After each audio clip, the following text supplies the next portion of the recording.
Help,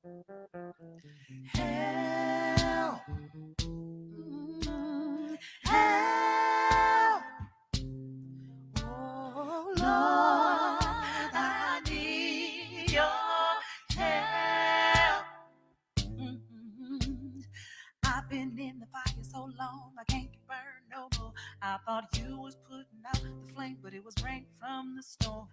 That's over my head, making me stressed all day long. They won't let me rest. That's on my chest. I ain't that strong.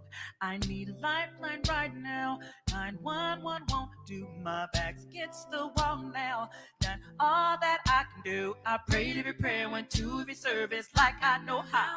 Just a ship without a sail. I'm lost without your help. Oh, I need help. Oh, Lord, I need your help. Help. Right now to you, Lord. Help. Ooh, oh, Lord, I need your help. Said I do, but to tell the truth, sometimes I don't. But it ain't about my will, it's all about what you want. Families used to be first, they getting worse in our homes. Our brothers are hurt, we need a word, it's too far gone. I need a lifeline right now. 911 won't do. My back's against the wall now. Done all that I can do. I prayed every prayer, went to every service like I know how. Just a ship without a sail. I'm lost without your help. Oh, help. Lord, I need you right now. Lord, I need your help. Come on and see about me, Lord. Help. No other help I know. Help. Lord, I need your help. Dear Lord, I need a little help now, see. I feel left out, I can't tell my right from my left now. Mama's crying cause my daddy's dying, got pains all in his chest now. Daughter's having these nightmares, I might be wrong, but I'm right here. Trying to hold on, but my hands hurt, but the room's out, cause my life fights, it don't fight fair. Leaning all on these ropes now, God hoping it's slow now. Leaning on his quotes now, like never leave me, won't forsake me. You don't help me, I won't make it. Said you'll never leave me. Hey, so come on, Jesus. Oh, yeah. Oh, yeah. Does anybody need the Lord? Help. I can't make it without the Lord. Help. Oh, Lord, I need your help. Somebody laying in the hospital right now. Help. We need you to make it all right. Help. God, I just lost my daddy. I need. Yes, I need. Oh, yes, I need. I need thee, all I need.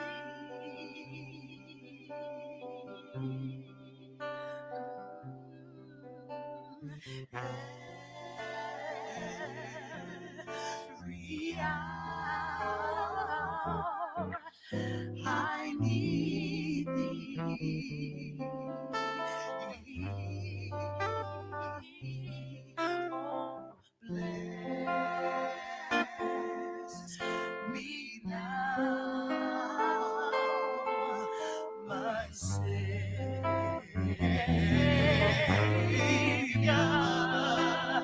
I come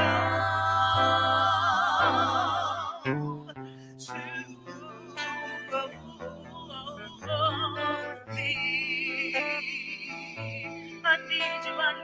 right now, Lord, said I come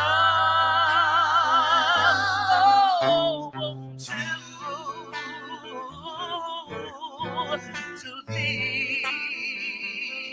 Yeah, that I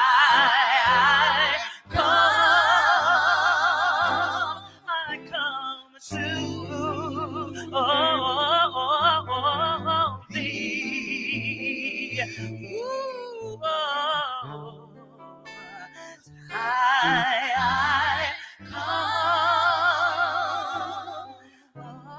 to. We need your help. Ooh, help. Ooh, Lord, I need your help. Right now, your help.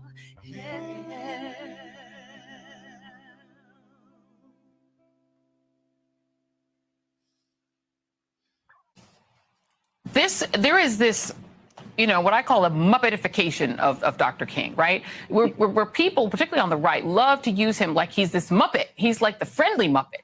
And he never said anything. But back in the day, these same people would have been calling King a radical, because what he was saying was that you had to have a radical change in American society to give Black people equal rights, equal footing, the right to vote, the right to eat, wear in Woolworths, and also afford it. Like, he would have been considered a radical. I find it incredibly hypocritical that people like Kelly Loeffler and other Republicans are now making war on the Black church after they said you can't touch Amy Coney Barrett's faith.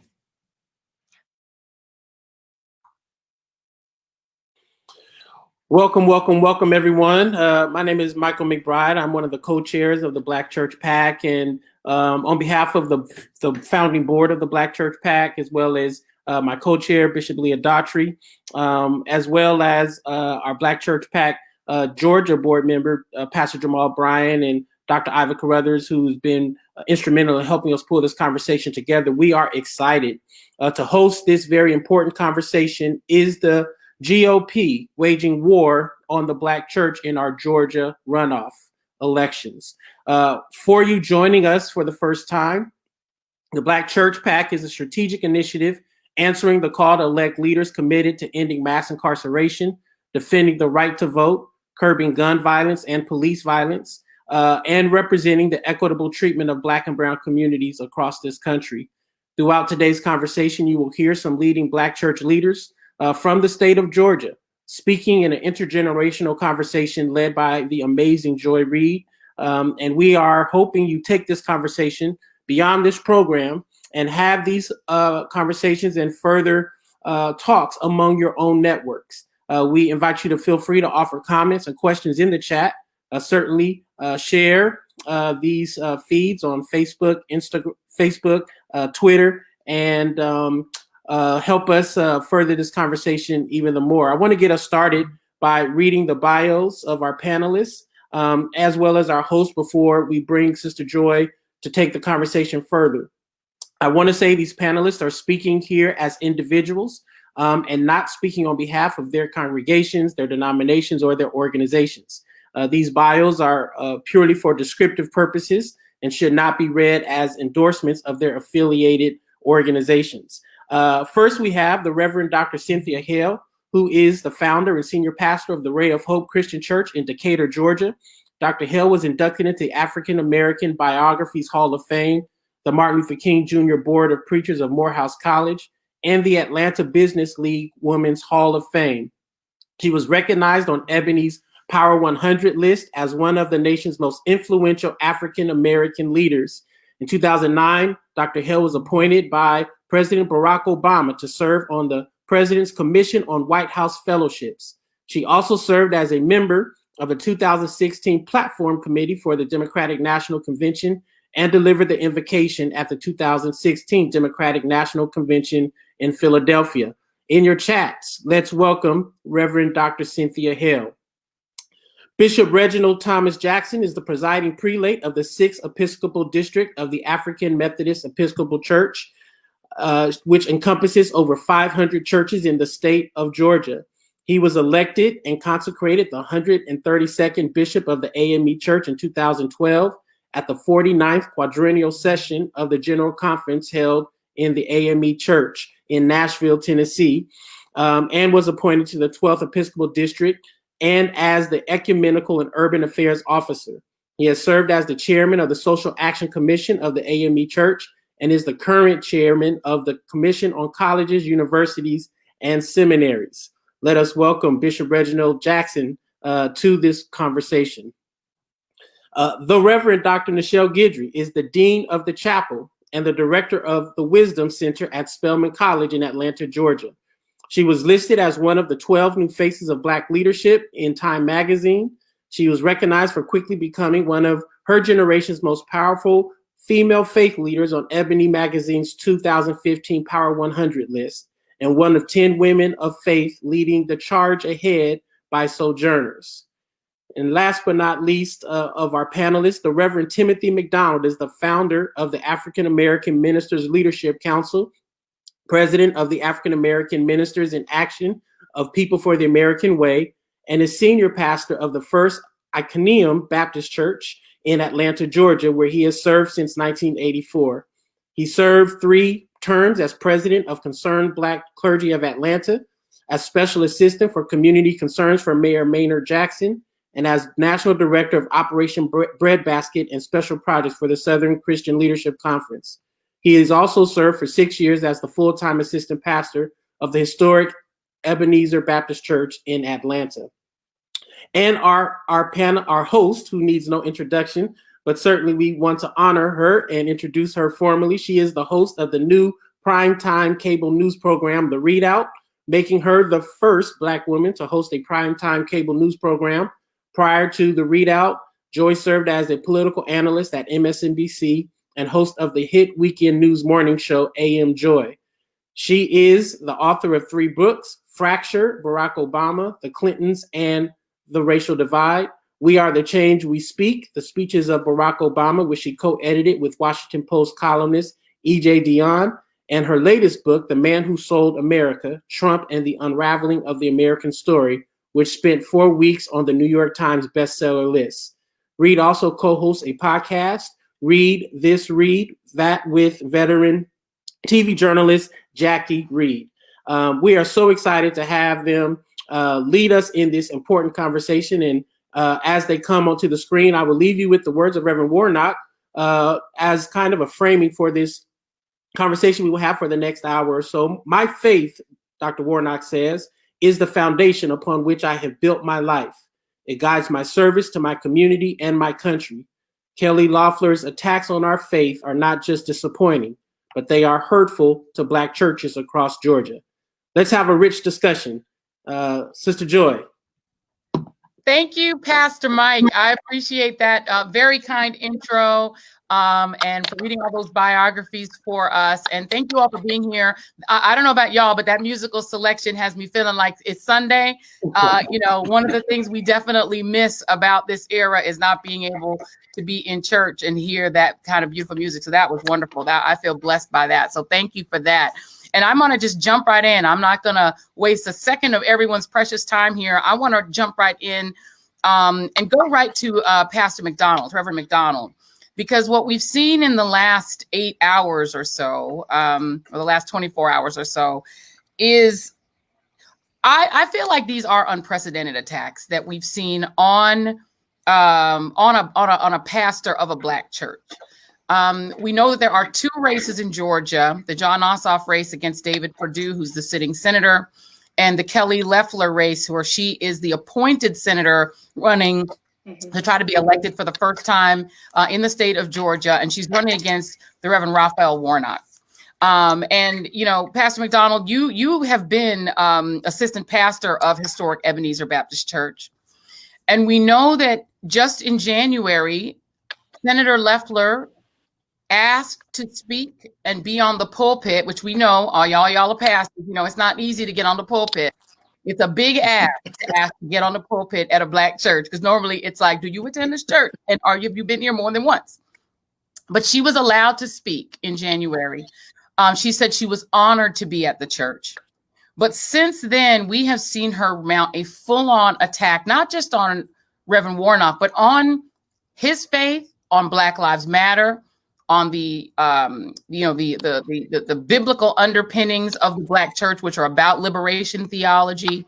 And now, within the last 8 hours, she has essentially accused him, sort of in a QAnon fashion, basically of sexual aggression involving children, of sort of QAnon related attacks. It's really gone off the rails. I just want to get your response to the latest attacks by Senator Loeffler on Reverend Warnock. Well, thank you so much, Joy. The hypocrisy of campaigning is just unbelievable. And that is what we're witnessing now. We said it months ago. The attacks upon Reverend Warnock were not just an attack upon him personally, but this attack against the Black church, against Black worship, against Black preaching, which by its very nature is prophetic. Anybody who adheres to any ideas, the ideologies of QAnon, needs to have their head examined. And so we, the Black clergy, particularly throughout the state of Georgia, have sought to be in solidarity with the theology and the preaching and the practice of Reverend Warnock and the Black church. And so we know the casualties of campaigning. It's the truth. And they feel that if they can say it consistently enough and loud enough, that their narrative becomes the dominant narrative. We have a responsibility from the Black church to make sure that we defend the Black church, the preaching of the Black church, the worship of the Black church, and not allow, and we have been too silent, to be perfectly honest with you, Joy, we'll not allow anybody else to attack one of our pastors who is merely mirroring what the Black church is about, what Black worship is about, what Black preaching is about. It's prophetic preaching. It's not radical socialism that's being perpetuated out there. It's just a Black pastor preaching the gospel from a prophetic perspective, from a perspective of those who have been oppressed, and not the perspective of those who are the oppressors. So we stand in solidarity with Reverend Warnock, with this theology, with this preaching, and the preachers have to speak to those sayings of Loeffler and the white evangelicals who are supporting her in her attacks against Reverend Warnock. Well, and to that, I would like to bring Reverend Dr. Guidry into this, because see, right, this is where we sort of get into sort of a historical narrative that becomes present. Because we know that in the days when Dr. King was preaching, you know, his letter from a Birmingham jail was in many ways directed at the white church and the silence of churches in the face of the oppression of Black people. And so we're seeing this sort of come full circle, that we haven't heard a lot of defense. You know, as was mentioned in a little clip, you saw the little clip when, you know, when Reverend Mark Thompson was on the show, and we talked, you know, about the fact that when Amy Coney Barrett was being placed on the Supreme Court, when her nomination was up, you know, those of us who were in media, and also those of people who were in the Democratic Party, anyone who opposed her nomination was told, you can't touch her theology or her belief system. Even though for a lot of women, a lot of people believe that her theology, you know, is not exactly expressive of women's liberation, but that was not to be discussed. That was off the table. That was not to be discussed. But what we're seeing now is silence, largely from white churches, on these attacks on Black liberation theology, on Reverend Warnock's very customary theology for the Black church. What do you make of the fact that there hasn't been a grand defense? It feels sort of almost like we're back in the Kingian era. What do you think? Yeah, Joy, I thank you for having me on this conversation. When I think about this question of white silence and white complicity, I think to Reverend Warnock's mentor, Dr. James Cone, who in one of his quintessential texts, The Spirituals and the Blues, he writes that you can't understand the Black church outside of the Black lived experience. To take the Black church out of the everyday life of Black folks is to kind of do what the GOP has been doing relentlessly. It's to soundbite our faith, right? It's to take it out of the context of meaning. And when Reverend Warnock describes his faith as being foundational to who he is, it's because so many of us come to understand ourselves, not just as Black people, not just as citizens, but as humans made in the imago Dei from our Black churches that give us language for resistance and language for righteousness. And so there is a certain sense in which we don't hear from white folks because they don't empathize with our lived experience. They don't sympathize with our lived experience. I mean, I think we hear so many, it's been said in so many ways, they love our culture, but to walk a day in our shoes, I don't know that they could. And our Black church experience and the expression of our faith as being intrinsically tied to what it feels like to walk in Black skin every day. If you can't empathize with that, you don't understand the fullness and the breadth and the substance of our faith and our faith practices. And to bring you in, Dr. Hale, the other candidate in these Georgia races, Jon Ossoff, was mentored by John Lewis, who, of course, is, one of the legends of Atlanta and of the movement, along with Dr. King, who was his mentor. And so you do have Atlanta being sort of this historical crucible for the struggle for freedom. And that has largely involved the Black church, right? And we know that Black churches were bombed because they were deeply involved in voter registration. We know that the outgoing Senator Doug Jones of Alabama, what he is famous for is having prosecuted those who bombed the 16th Street Baptist Church. That church wasn't bombed because of religion. It was bombed because of anti-voting. People believed that church was too involved in allowing Black people to speak up, to register, to vote, et cetera. And that's why that church was attacked.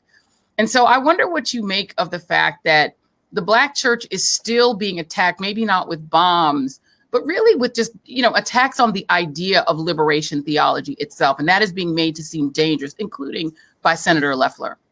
Thank you so much, Ms. Reed, for this opportunity. I have to say that we are being bombed, yes, with words and other actions because of who we are. The Black church is about liberation. The Black church is about freeing people from oppression. The Black church, as Reverend McDonald said earlier, is prophetic. And because of what we do, we seek to change the lives of persons. And so, if Lafayette and others would get busy taking care of the needs of people, not just proclaiming to be one nation under God with liberty and justice for all, but seriously involved in the activities that make that happen, then they would be applauding us and with us and campaigning in a totally different way. How do you not? Well, let me say this first. This is historical. This has always been the case in my experience and in other ways. Historically, white evangelicals have focused on personal piety, whereas the Black church has focused on social justice. And so even Billy Graham was concerned about folks going to heaven, but he wasn't concerned enough to protect the rights of African Americans and other people of color. And so that's the tension that we're experiencing. It's come down through the ages, and here we are faced with it again. And I agree with my colleagues. We've got to fight it with everything that we are. And the best way we fight it is to keep on doing what we do. And to bring you in, Bishop Jackson, I recently interviewed Reverend William Lamar, who, of course, is of the great Metropolitan AME Church in D.C., which was defaced by members of the Proud Boys who proudly proclaimed that they ripped down the Black Lives Matter signs that were posted outside of that church. You had Senator Loeffler declare Black Lives Matter to be communist, which, of course, will ring true for anyone who knows the history of Dr. King. Civil rights activism was called communist. This is very familiar, this line of attack. But what do you make of the fact that this is back, that calling both liberation theology and even Black Lives Matter, the movement to try to end police killing without accountability of Black people, calling that communist and ripping signs, the property of Black churches, off of the body of the church, physically ripping them down, And by the way, for those who are unfamiliar with Metropolitan, this is where Frederick Douglass was funeralized, and where the great one of my idols, Gwen Ifill, was funeralized. This is a grand and historic church. What do you make of that? We don't have your audio, sir. Thank you so much, and good to be with you, Joy. The fact of the matter is, this is not new. It is continuous. And I think, again, the Black church needs to be factual and speak truth to power. Number one, I have no problem telling those who call themselves evangelical Christians, I don't have any problem with them calling themselves evangelical. My problem is when they call themselves Christian. Because the fact of the matter is, theologically and biblically, they're absolutely off course. Their criticism of the Black church and the Black preacher is because we in the biblical model are prophetic.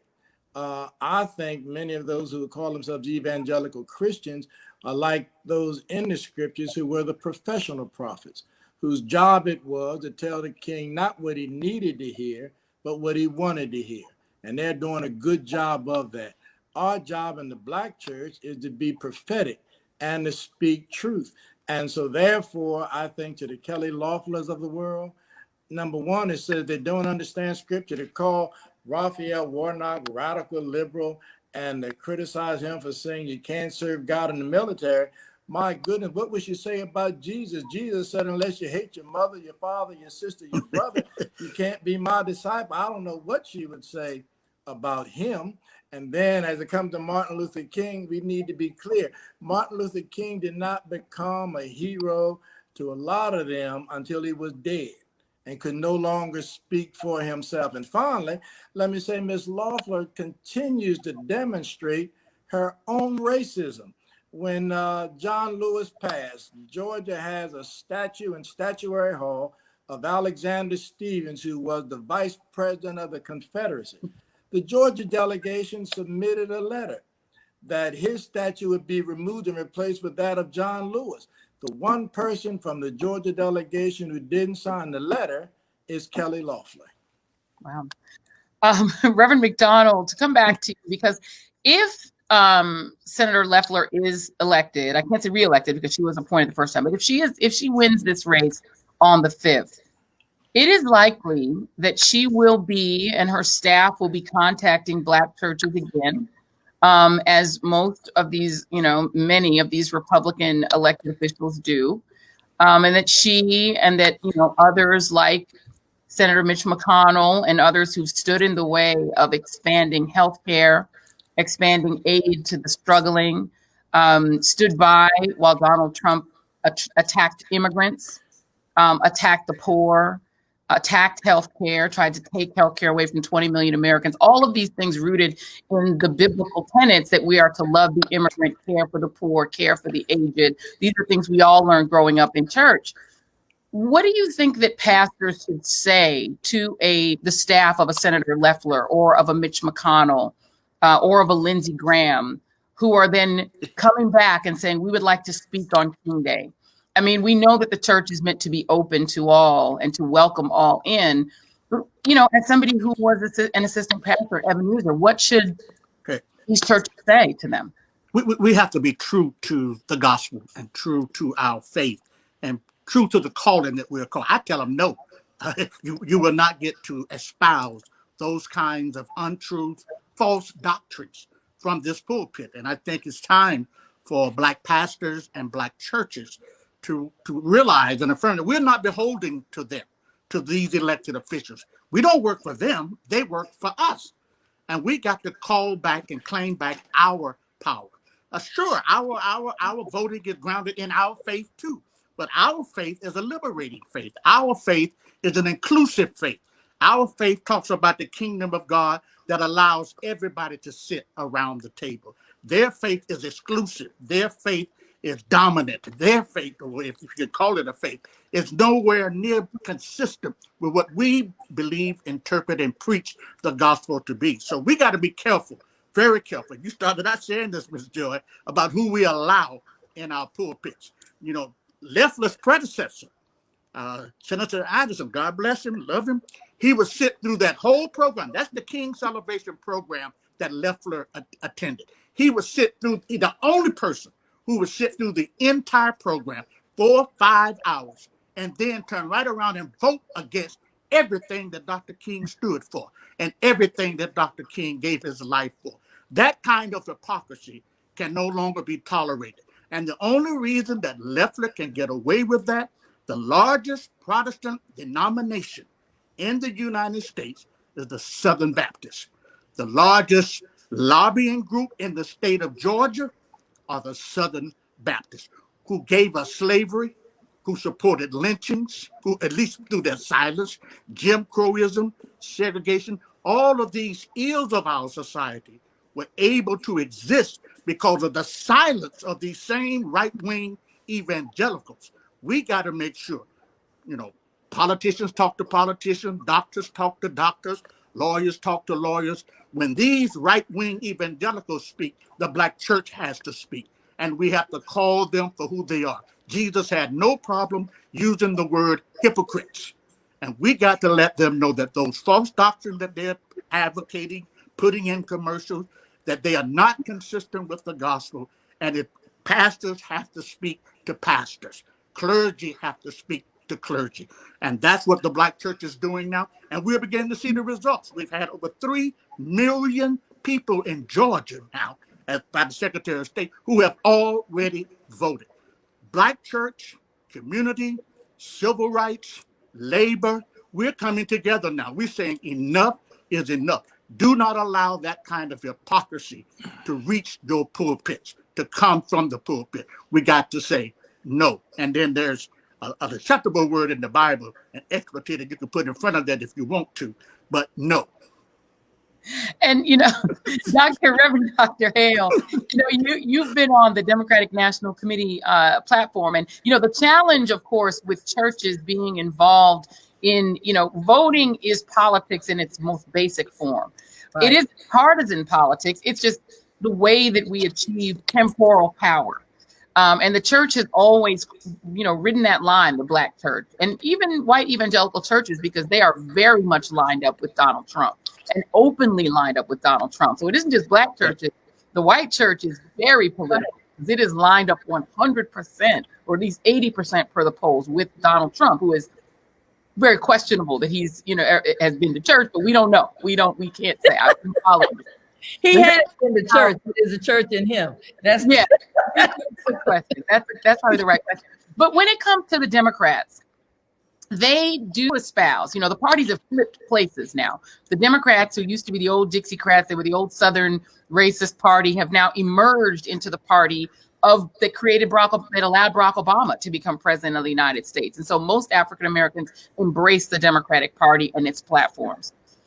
Sitting in those platform rooms, though, as a woman of faith, as somebody who was an evangelist for both civil rights and for the word of God, what should Democrats be doing, and how should they be fighting? Because at the end of the day, we're still seeing $600 being placed into the hands of people who are struggling, and $2,000 being denied. Healthcare is still being denied. We still have the basics of just being able to live being denied to the American people. Are Democrats fighting hard enough for those kind of things? And if not, what should they be saying? And what do you say to them behind those closed doors? When we say we have to speak truth to power, we mean all powers, and that includes Republicans and Democrats, because no, Democrats are not fighting hard enough. No, Democrats are not speaking up and doing what they need to do, or we need to do. I'll include myself, but it certainly is going to take a concerted effort of all of us, not just Biden and Harris, but all of us have to work together, speaking one language. One of the reasons why the attack on the church is so prevalent today is because the Democrats have not stood up for the church or the faith the way that we should. We call ourselves interfaith, and I can appreciate that. But most of our faiths all agree that people should be treated with dignity and equality. And so we've got to speak up, but we've also got to, if we are in power, we must be willing to take the hard stand and to fight for our democracy, fight for health care, fight against mass incarceration, fight for the liberation of women, fight for the care of immigrants. We've got to fight. We've got to spend less time fighting the other side and seeking ways to bring us together so that we can truly do what is best for this country.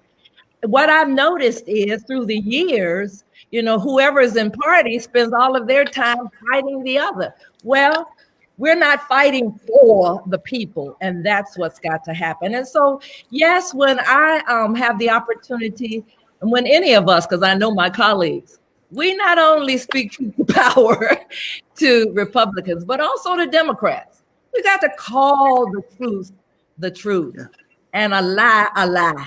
Enough of all of this. Let's start working on behalf of people and their needs. And Reverend Dr. Guidry, part of what the Black church has been known for throughout the ages is fighting for unpopular causes, whether that is the ending slavery, which, was an unpopular cause, abolition, but the Black church has always stood for that. Fighting for civil rights when, and taking those church bombings as a result because it was unpopular. Dr. King was unpopular. But I think about that in what we heard Reverend Dr. Hale say, when Jeremiah Wright was attacked during the Obama first campaign in 2008, there was sort of a deafening silence in defense of him. And what he was preaching was liberation theology. This is a man who served his country, who aided in treating Lyndon Johnson. I mean, this is a guy medically, this was a guy who done everything that you would think would be the right thing, came to lead a major church, and he was sort of pushed to the side. And now what you're seeing with Reverend Warnock, some of the stands that he's taken, for instance, unpopular stands like standing up for the rights of Palestinians, something I also care about and that people don't talk about, and standing up for those kinds of unpopular causes. He's also taking hits from Republicans for that. What do you think is the responsibility of the Black church collectively to surround those who speak for unpopular causes, even when that might hurt them politically? Mm-hmm. Absolutely. I mean, I think our responsibility is to stand in solidarity. I think part of what is most hurtful when, let me back up, Joy, and say this, that as all of my colleagues have said, there is a prophetic iteration of the Black church that has been involved in the liberation of our communities. Since the era of enslavement, Reverend Warnock himself wrote a book called The Divided Mind of the Black Church, where he goes in depth describing this chasm of the prophetic and the pious Black church, right? And anytime you are situated in this prophetic lineage, you sort of understand by virtue of your predecessors, those who have come before you, who have come before us, that there is an inherent risk in prophetic ministry.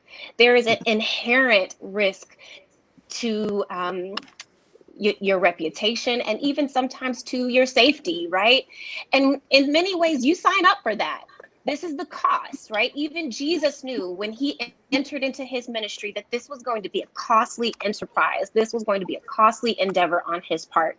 And so what ends up happening is what you don't sign up for, though, is the scandalization of our ministry. No one signs up to be scandalized. No one signs up to have someone enter into their sanctuary and soundbite a sermon and replay it over and over again, thereby decimating an entire legacy with 30 seconds of decontextualized sermons. And so what we have to do in that moment is express publicly our alignment, our support, our solidarity. And I remember when that happened to our luminary, Dr. Jeremiah A. Wright Jr., that conversation that erupted in the country was a scandal on one hand, but on the other, it took the Black liberation theology that many of us embody, and it made it a national conversation. And there was a turning of apolitical, apathetic clergy to the side of liberation. And that was a powerful outcome because many of us decided this is the moment that we can't be silent. This is the moment that we have to have this conversation publicly, and we have to go to bat for our luminary. You know, and to that very point, Bishop Jackson, we saw what happened inside the Charleston, another historic Charleston church, Mother Emanuel Church, when a racist domestic terrorist unleashed firepower upon the congregation there, including murdering Reverend Clemente Pinckney and others. We've now seen physical violence against AME, the AME Church that we mentioned, Metropolitan in DC. How concerned are you that this sort of theology that's grown up around the current president, which has really sort of taken on a life of its own and a violent, in many ways, life of its own, physically threatens Black church and Black churchgoers? We know that there are 2 critical dates coming up: January 6th, when we will see the certification finally of the election, and January 20th, the inauguration. How concerned should churches be about their physical safety? Churches should be very concerned. In fact, you mentioned Metropolitan, but right here in Georgia, we have a church, Bethel in Gainesville, Georgia, which is represented by Doug Collins, where a 16-year-old white girl went twice to the church to do what Dylan Roof did at Mother Emanuel. And she said very clearly, she idolized Dylan Roof. And what happened at Bethel Gainesville, Mother Emanuel, Metropolitan, I think every Black church across this country needs to understand that we are easy and we're sitting targets. And so we have to provide security, because the environment in which we're in, and Donald Trump, he is feeding this and he's promoting this, and we have really got to pay attention to the environment in which we live. And so I say to all of my colleagues and to all of our churches, we have got to be on guard. We've got to go back and be watchmen, not only for our churches, but for our people. You know, and Reverend McDonald, the same question to you. You are in Atlanta, and it's, you know, Atlanta has become symbolic for a lot of the current president's voters, along with other predominantly Black cities like Detroit, like Milwaukee, cities where we live. In their mind, are the source of fraud. They don't believe that Black votes ought to count, ought to be decisive and determinative in elections, and therefore they've isolated and targeted Black cities as, in their mind, the source of fraud, even though there's zero evidence of that. Are you concerned in terms of cities like Atlanta, where at the same time you've also got a pandemic raging, where you've got now very open gun laws that have been passed, laws that are in the stand your ground variety that allow guns to be taken everywhere, including into bars and churches? How much concern should there be among Black church folk in cities like Atlanta on these key dates like the 6th and the 20th? There should be concern, but not fear. Not fear. Perfect love casts out fear. Dr. King and many of the civil rights veterans could not go around fearing. We are concerned. But I think what we have seen, particularly in Atlanta and in these majority urban Black cities, we have seen younger people of color, particularly Black Lives Matter has helped the Black church. And I think the Black church is here to help enforce and to cooperate with and encourage Black Lives Matter. There has never been a successful civil rights movement anywhere in the world without the active engagement of young people. And what we are witnessing here in Georgia, in fact, I just heard it this morning, 100,000 people voted for this election, this runoff, who did not vote for November the 3rd. 100,000. Those are young people. Those are young people, Black and brown and yellow, millennials, Black Lives Matter people. And when you get the Black church back connected, and this is the civil rights movement history as well, there would have been no civil rights movement had it not been for the active involvement and engagement of young people who filled the jails up. That connection has happened again, and right now in our history. It's happening in Atlanta. It's happening in Detroit. It's happening in New York. It's happening in Los Angeles. It's happening all over the country. And that's what we're witnessing. That's what they are afraid of, they being the powers that be. We are now coming to where we are writing the narrative. He who writes the narrative defines history, whether truthfully or not. We have decided we're going to write this narrative. We're not going to let the oppressor write this narrative about where we are at this point in time in our history, in our urban city. You're not going to write the narrative about healthcare. You're not going to write the narrative anymore about mass incarceration. We're no longer going to allow you to write the narrative. So in Atlanta, which is called the Black Mecca, we see this coming together, which is a beautiful thing, and it's contagious. It's very contagious, of young people and the Black church and the civil rights and the movements. They're coming together again. And we're seeing it happening now all over the South, but also in the North. And that's encouraging. So yeah, there are others who got guns and weapons and threatening to kill. But I'm from Brunswick, Georgia, where Ahmaud Arbery was shot and killed. Just last week, a sister was out putting out signs, a mother with her daughter, and a white male jumped out of his truck, snatched their sign, and told them to get out. The Black woman told him, I am not my grandmother, meaning she said, I pack everywhere I go. You can act crazy and a fool if you want to. She said, I'm packing right now, and I will not allow you to hurt my daughter. Well, I'm not of that opinion, but believe me, there are some Black folk out there now who are not going to take what our ancestors took. I saw Black men and sisters in arms at the demonstration. In fact, they were at the Kentucky Derby, if you remember, and they were there as well. So though we do not advocate violence, I'm a pastor, I certainly would not advocate violence. I'm glad that there are some brothers and some sisters out there, like the Black Panthers during the Civil Rights Movement, who said, this stops right here. So we're not afraid in Atlanta. I'm not going to walk in fear. I'm going to walk in my faith, know that the prophetic witness of the Black church is going to do what needs to be done, and we're going to win. I don't have any doubt in my mind that we're going to win, because voting matters, and voting has consequences, and Black people are voting like we have never voted before, and I can see the hand of God. It's just moving, y'all.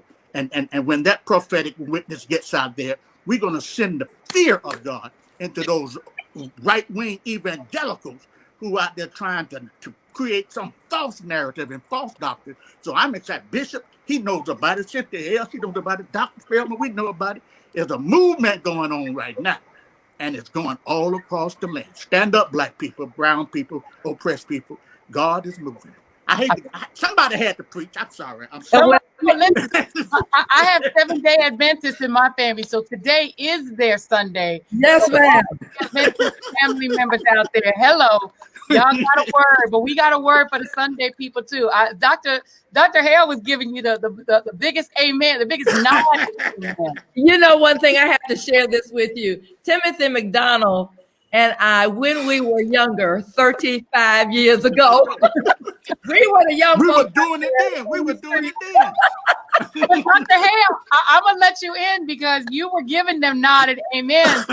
You're in Decatur, and, people, it's not all Atlanta. It's not all Atlanta. There are a lot of places in Georgia that are going to be crucial, that are less, or, they're more urban, rural, more, sort of mixed urban, rural.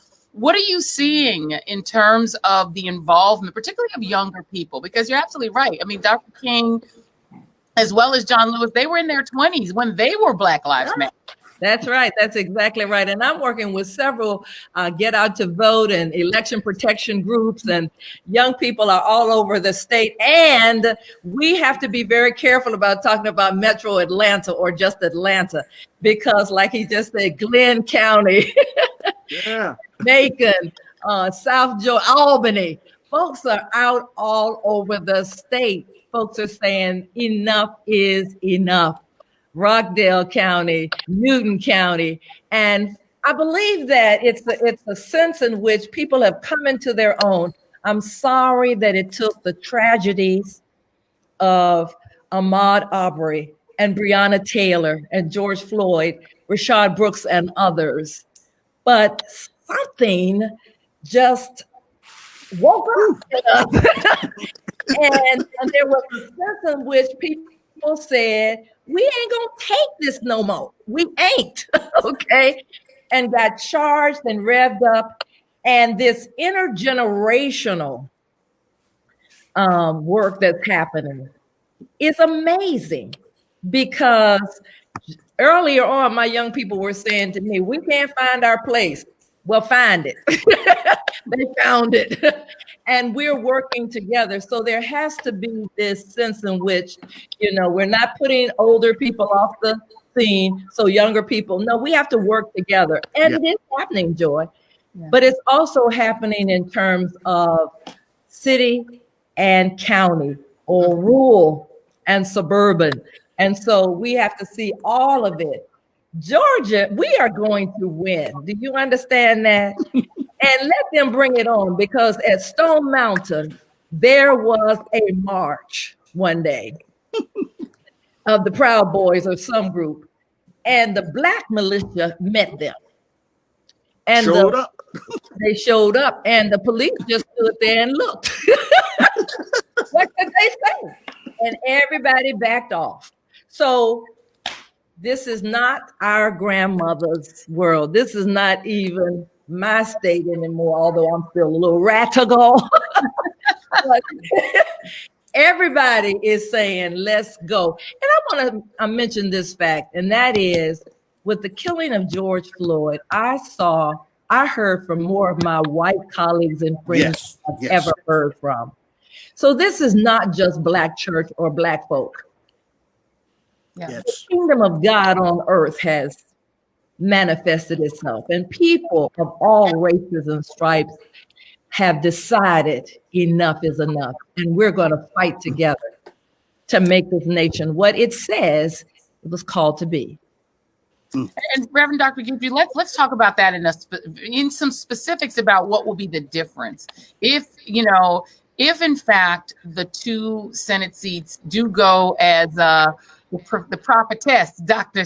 Hale had said is going to happen, if they go to the Democrats, and you have a Howard University graduate, the first Howard University graduate to be in the White House as Vice President of the United States, Kamala Harris is casting tie-breaking votes in the United States Senate. Talk about what will be the difference, because we are seeing this pandemic, which has killed more than 320,000 people, disproportionately Black, brown, and indigenous folks, that is now killing indiscriminately, regardless of health outcomes and background, younger people, older people, children, college students. It's an indiscriminate killer. And we now have the attempts to roll out a vaccine. We've even seen the mayor of Atlanta, attacked by this virus, her own family. It's just running rampant through Georgia and through the country. What do you think will be the difference if you see a Senate in which Vice President Kamala Harris is able to move policy? Well, what we hope we see is the return of a moral standard, some sort of a moral leadership. We have just come through an era where it seems like there has been a complete lack of moral leadership. There has been the bar for basically human decency has been at an all-time low, at least an all-time low in our lifetimes. It seems like, people have just been disposable over the last 4 years. Black bodies at the hands of the state, and certainly, like you just said, many bodies, all bodies, as we're living through this pandemic. And there's an opportunity now to be able to just say, what is the right thing to do? What is the right thing to do, and what is right for what is right for the people? And I think that's honestly one of the hopes that we have in Reverend Warnock's candidacy. Is it's not just about his rhetoric as a trained and polished preacher and public proclaimer. It's about what he stands for as a man of liberationist faith. Someone who's rooted and grounded in an experience and a story of coming up from poverty and experiencing many of the lived realities that Loeffler and Perdue know nothing of. And so we're hoping that we see leadership that's rooted in a moral standard. We're hoping that we see leadership that's rooted in empathy.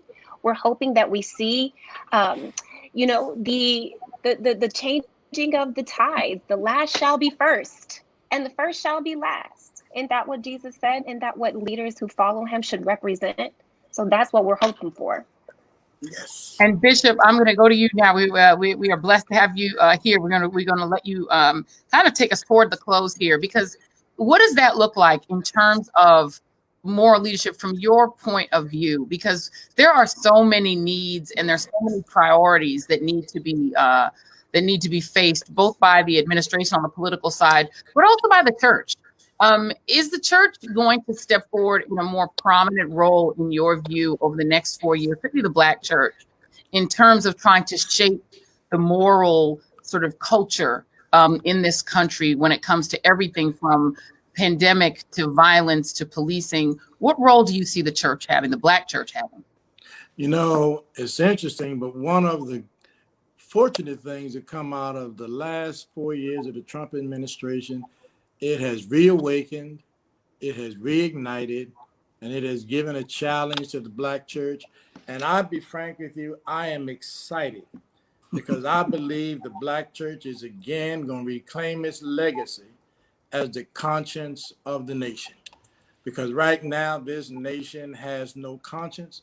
And I believe the Black church will, in fact, speak to it. As Dr. McDonald was speaking, I was thinking Dr. Marvin McMichael wrote a book some years ago and raised the question, where have all the prophets gone? Well, I think you're going to be hearing and seeing prophets rise up. And one of the things I think we have got to do, and again, I make no qualm about it, that I really have an issue with the evangelicals saying Christian. 2 years ago, we had a march in Washington called the Call to Conscience, had 7,000 or 8,000 people there. Following that rally, we had a meeting with Nancy Pelosi, and a reporter came and gave me a copy of a resolution signed by 10,000 evangelical pastors, and it said that any preaching or teaching of social justice is an injustice to the gospel of Jesus Christ. That is simply heretical. And so I believe in this time, God has put the Black church in place to speak to the conscience of the nation. And I tell you, now the Black church is going to do what Donald Trump claimed. Now we are going to make America great again, because it's not great under Donald Trump. We've got a lot to do, and the Black church, Black clergy, Black Lives Matter. I think Blacks and people of color across this nation are going to redeem this nation and make it what it can be. Well, I just want to thank you all for this incredible discussion. Bishop Jackson, thank you so much. Reverend Dr. Cynthia Hale of Ray of Hope Christian Church in Decatur, Georgia. The Reverend Dr. Nichelle Guidry of the Wisdom Center at Spelman College in Atlanta. Thank you so much. Reverend Dr. Timothy McDonald III, who preached for us this morning, the Honor of African American Ministers Leadership Council. All of you all, thank you all for being here. You all are a fantastic panel. You guys are such a huge part of this change that we're seeing. I'm going to just send hellos from Bishop William Barber, my good friend, and my big brother Reverend Sharpton, who are my personal pastors. We do text ministries whenever I need help. So I'm going to add you all now as my additional pastors. Hopefully I can also text you all for help. My friend Mark Thompson, the Reverend Dr. Mark Thompson. I just made him a doctor. I don't know if he is, but he is. Yes. Thank you for having me. And Pastor Mike, thank you very much. I'm going to throw it back to you, Pastor Mike. I believe you will now take the mic again. You all were wonderful. Thank you so much for having me. And thank you, Joy. Thank you. Thank you. Joy. Talking to you. Yes, celebrate them in the chat, everybody. I hope you all follow each one of these folks on social media. And to Joy Reid, you make us so proud. Lord, I tell you, I think now we watch the news every night. we watch cable news now because we know somebody's gonna tell the truth, right? But we really, really hope that if you have family in Georgia and you don't live in Georgia, call your family members over the next 48 hours and make sure they vote. We have so many events happening over the next several days. There's an event happening in Macon, Georgia, events happening in Savannah, Georgia, events happening in Albany, in Metro Atlanta. There's a big Get Out the Vote concert that's going to be virtual happening on Monday night.